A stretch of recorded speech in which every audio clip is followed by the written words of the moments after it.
Hi, everybody. Welcome to Monday Masters. Marc Williams here, and I'm here with my guest today, Hector Ocasio.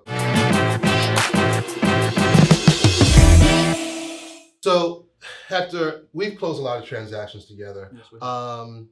Tell me a little bit about yourself again, and for the viewers, a little about your history of being a real estate agent. So for the most part, I've been a realtor for about 7 years. Okay.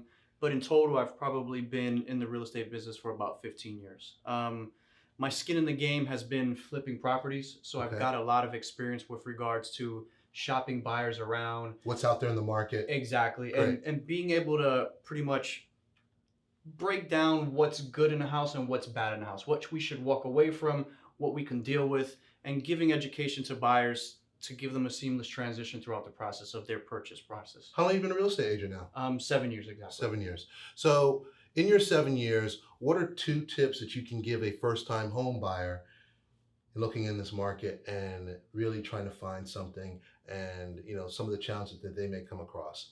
So I would say the number one thing to focus on first would be a demographic area. For example, in South Florida, Right.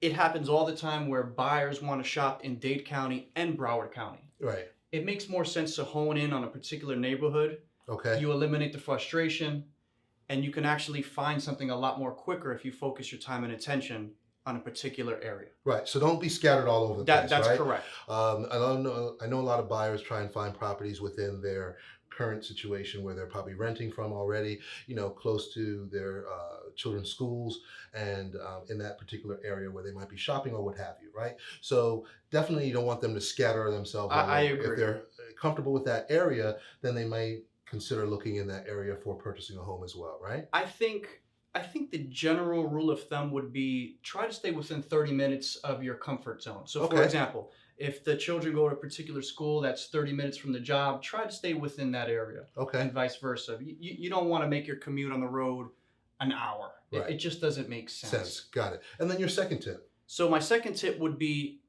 unfortunately, I'm sure most buyers don't want to hear this, but compromise. Right. With that said, first-time home buyers will have a list of items that must be checked off. And you'll see firsthand as you start to look for properties, that's not always the case. Not necessarily realistic, right? Yes. I mean, now, when I say compromise, I mean paint color. Okay. Don't compromise on bedroom size. Exactly. Or should I say bedroom count more Okay. specifically, and bathroom count. If you want a 3-bedroom, 2-bath, stick to that. But Right. don't lose a house because it's painted a certain color. You can Got change that kind of stuff. Right. So you said that you're a real estate agent for about 7 years. Okay. That's correct. When you were first starting out as a real estate agent, what was your number one challenge that you had? I would say the number one challenge that I had was generating leads. Okay. I went from paying leads on Zillow, Yeah. paying leads on Realtor.com, and coincidentally I had a client, and you happen to be her loan officer. Yeah. From there, my relationship with you and PRMG has changed the game for me.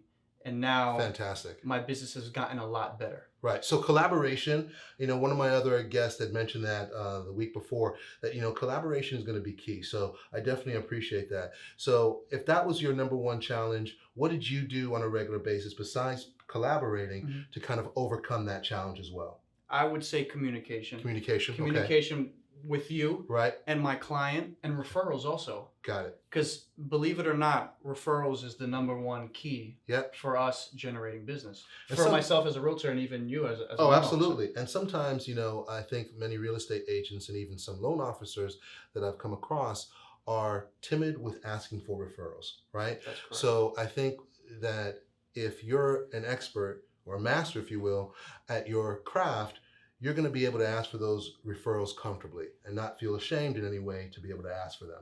So I definitely appreciate that as well. There's many real estate agents in this market, right? And all over. And some of them are doing this work part-time. So my question to you is, what separates you from other realtors? That's a easy question. Okay, great. So let me start by saying this that I had mentioned earlier today. I am a house flipper by trade. Okay. So before getting into the realtor side of the business, I've been flipping properties for quite some time. Fantastic. So as far as the realtor side, I can bring a lot to the table with regards to picking things out in a home. So if we walk into a house and I say, hey, Mr. Buyer, what do you think about this? I can turn around and tell them, okay, well, you know what? The plumbing doesn't look right here. Okay. The electrical isn't up to code here. Right. You might want to look at the floors because there looks like there's a bit of a warp. There could have been some water damage. There could be a number of things that I have in my back pocket that other realtors don't have. Excellent, excellent. So it separates you from those other real estate agents who might not be flipping homes and also might not know exactly what to look for in a particular property that might be a deficiency, right? That is correct. Okay, great. Well, listen, Hector, it's been great having you on. Likewise. Definitely come on back. Folks, once again, enjoy your week, Monday Masters, and we look forward to the next episode. Have a good day.